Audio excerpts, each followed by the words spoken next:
My name is Ashley Neumeier, and today I am at the Compton Gardens in Bentonville. Compton Gardens is a 6-acre public park and visitor center of walking trails, wildlife, and the beautiful nature located in northwest Arkansas. In 2008, Compton Gardens became the temporary home of a playful statue with a great story. Group of Bears by Paul Manship is a posthumous cast of a smaller cast created by Manship and is made of bronze. The tallest point of the sculpture stands at 88 inches, or approximately 7.3 feet, and is 72 inches wide, or 6 feet wide. The sculpture weighs 2,200 pounds.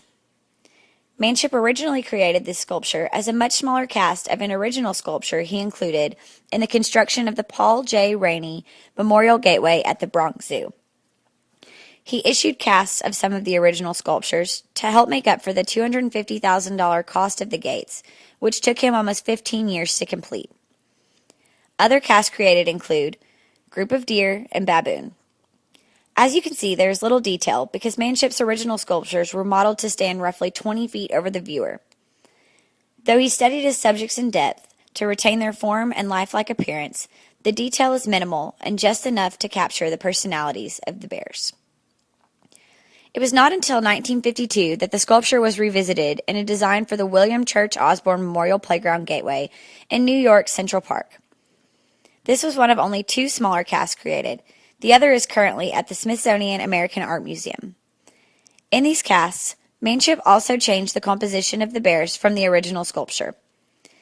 In the gateway at the Bronx Zoo, the bears are positioned in a profile view, but here they have a frontal stance.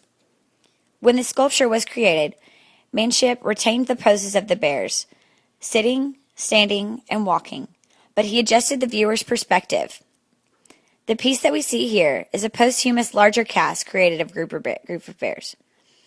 The original was constructed for Manship in 1963 in Milan. Creating the sculpture in a monumental style shows Manship's influences from his study of the art of pre-classical Greece, Rome, and India, and it also honors his personal artistic style. He was seen as one of the premier sculptors of the 1920s, and his sculptures were early predecessors of the Art Deco in the 1960s. Paul Manship died in 1966, but this sculpture stood outside his estate in Gloucester, Massachusetts until 1987, when it was donated to the Metropolitan Museum of Art. It was the only larger cast created in his lifetime, and was cast from plaster and mold done by Manship himself. I chose the sculpture Group of Bears originally just because I really like bears, but I've been fascinated to learn about these 3 history and creator. I also think that it is a very interesting piece and very beautifully constructed. This particular cast we see here was made in 1999 by the Paul King Foundry and was supervised by Manship's son, John. It was purchased exclusively from the Manship estate by Crystal Bridges Museum, which will be its new permanent home upon the opening of the museum in November. There are 5 other documented casts of the large model.